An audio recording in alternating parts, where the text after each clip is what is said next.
There's more refugees than any other time in human history. There's more slaves than any other time in human history.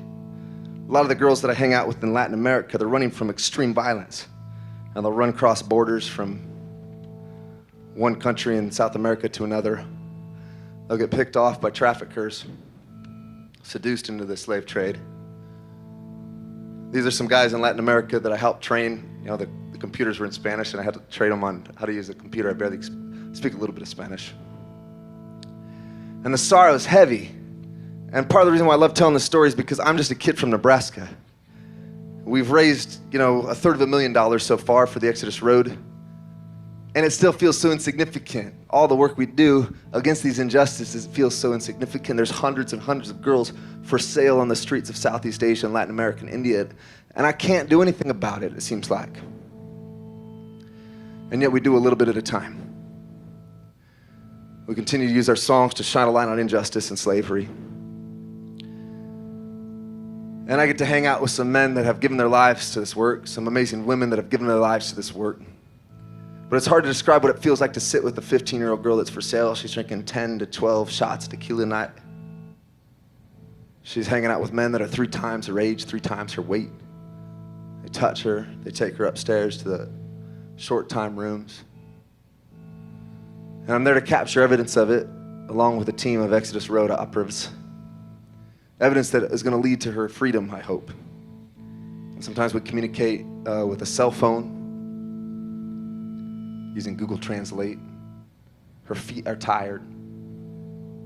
She misses the simplicity of her life back home in the countryside by some fraud, by some force, by some coercion, some collision of circumstances that are outside of her control. She finds herself in this smoky, drinky room, sweaty room with men that are there to take advantage of her. Sometimes she's on a stage dancing, other times, like in this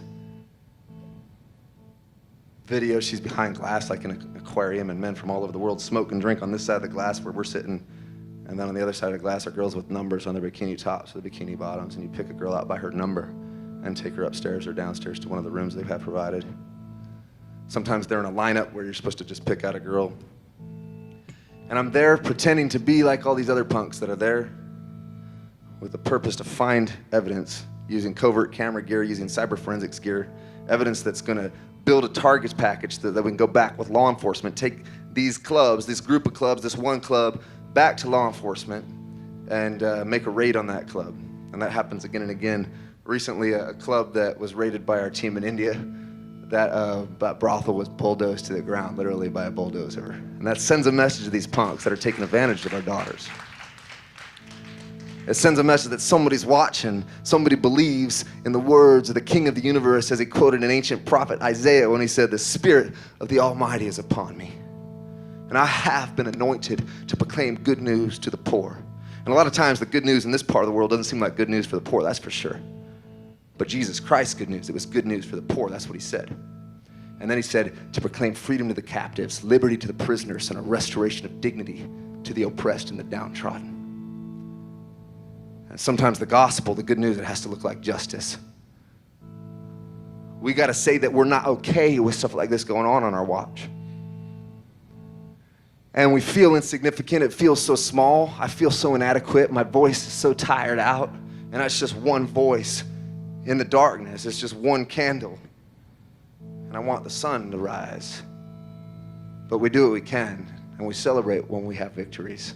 And we lament at the injustice. We lament at the bloodthirst and the war machines and the cocaine here in our cities coming from Latin America that is displacing so many people. Without the supply or without the demand, we wouldn't need a supply. Without the demand for these girls, without the demand for cheap clothes, there wouldn't be slavery at an all-time high. My friend Sudhir, I wish I could introduce you to him.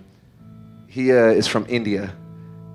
And he was with me in Asia once, and we were talking about a hotel, and he wanted to thank me because a bunch of the people in the Remedy Drive community helped buy Sudhir this cool minivan looking thing.